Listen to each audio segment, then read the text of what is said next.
நடந்தது என்ன தொடர்கிறது. Welcome back to Suryadev HSCRS பார்ஸ். நடந்தது என்ன? போன வாரம் நம்முடைய நடந்தது என்ன நிகழ்ச்சியில தஞ்சை பிரகதீஸ்வரர் ஆலயத்தில் இருக்கக்கூடிய மித்ஸை பத்தி பார்த்தோம். அதுல அங்க இருக்கக்கூடிய நந்தி தொடர்ந்து வளர்றதாகவும் அதை குறைக்கிறதுக்காக அதன் மேல ஆணி அடிச்சதாகவும் சொல்றதை நம்ம கேட்டோம். அங்க இருக்கக்கூடிய நந்தி மட்டும் இல்ல, அனுமார் சிலைகள்லாம் வளரும் அப்படின்னு சொல்லுவாங்க. அதே மாதிரி லிங்கத்தையும் சொல்வார்கள். இந்த நம்பிக்கைகளுக்கு பின்னணியில் இருப்பது என்ன? இந்த மர்ம வீட்டின் பின்னணிதான் என்ன? அம்மன் சிலை வளர்ந்துள்ளதாக எழுந்த பரபரப்பை பொறுத்தவரை அந்த சிலையை பராமரித்து வரும் வயலட் மேரி சொல்வதிலிருந்தே ஓரளவு உண்மைகளை யூகிக்க முடிகிறது. சேதமடைந்திருந்த அம்மன் சிலையை சரி செய்வதற்காக சிமெண்ட் கலவையை எடுத்து வந்து பூசியதாக சொல்கின்றார் வயலட் மேரி. ஒரு வாட்டி கயிற்றுக்கு கீழே குய்யா இருந்தது, கயிற்றுக்குது இல்லை, அதுக்கு கீழே அப்படியே குய்யா இருந்தது. அந்த கயிற்றுக்கு கீழே குழியா இருந்தோன்னா அந்த நேரத்துக்கு ரோடு போட்டுனுக்குறாங்க.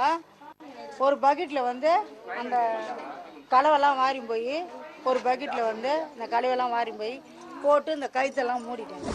இதனால் அம்மன் சிலையின் தோற்றத்திலும் சில மாற்றங்கள் ஏற்பட்டுள்ளதை காண முடிகிறது. அதோடு இத்தகைய சிலைகள் வளர்வதற்கு விஞ்ஞான ரீதியில் சாத்தியம் இல்லை என்பதே நிபுணர்களின் கருத்தாக உள்ளது. கோவிலில் உள்ள சாமி சிலைங்க அது மண்ணால் ஆயிருந்தாலும் சரி, உலோகத்தால் ஆயிருந்தாலும் சரி, பாறையால் ஆயிருந்தாலும் சரி, வளர்றதுக்கு வந்து வாய்ப்பு கிடையாது. ஏன் அப்படின்னா எந்த ஒரு வளர்ச்சிக்கும் அல்லது உயிரற்ற பொருள்கள் அட்மாஸ்பியருடைய கான்டாக்டில் வரும்போது ஏற்படக்கூடிய வேதி வினைனால தான் அதோடைய உருவத்திலேயோ அதோடைய உருவத்திலேயோ வடிவத்திலேயோ இல்லை எடையிலையோ மாற்றம் நடக்குது. கோவிலுக்குரிய சிற்பங்கள் வந்து எந்தவித வேதி வினையும் நடக்கிறதுக்கான வாய்ப்பு வந்து கிடையாது. ஸோ அதன் காரணமாக அந்த சிலைகள் வளருது அப்படின்னு சொல்றது வெறும் நம்பிக்கை சார்ந்த விஷயமா தான் இருக்க முடியுமே தவிர அதுக்கு அறிவியல் சார்ந்த எந்த முகாந்திரமும் கிடையாது அப்படின்றதான் என்னுடைய கருத்து. பல ஆண்டுகளாக பராமரிப்பில்லாத நிலையில் உள்ள வீடு மரம் வளர்ந்து புதர் மண்டி வாழ தகுதியற்றதாக மாறி உள்ளது. இந்த வீட்டின் புரியாத மர்மங்கள் மீதான பயம்தான் மக்கள் இங்கு பாம்புகள் உலா வருவதாக நம்புவதன் பின்னணியாக கருதப்படுகிறது. ஊருக்கொரு பேய் வீடு, நம்மூர் எல்லாவற்றிலும் உண்டு.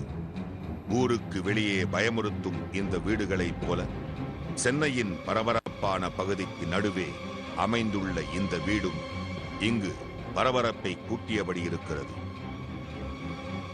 இந்த ஒட்டுமொத்த விஷயத்தையும் பார்க்கிறப்போ எனக்கு ரெண்டு விஷயம் ஹைலைட்டா தோணுது. ஒன்னு, ஊருக்குள் ஒரு மர்ம வீடு, இன்னொன்னு வளரும் சிலைகள்.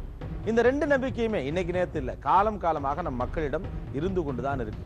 இது மாறுமா மாறாதா, எப்ப மாறும், இது பற்றி ஆய்வுகள் நடத்தப்படுமா அப்படிங்கிறதுலாம் பொறுத்திருந்து பார்க்க வேண்டிய விஷயம். ஆனால் இன்றைக்கும் நம்முடைய சமூகத்தில் இந்த நம்பிக்கைகள் இருக்கின்றன என்பதை பதிவு செய்ய வேண்டி இருக்கிறது. சினிமா ஆசை காட்டி ஒரு நூதன மோசடி. சூரியதேவ் HSCRS பார்ஸ் வழங்கும் நடந்தது என்ன?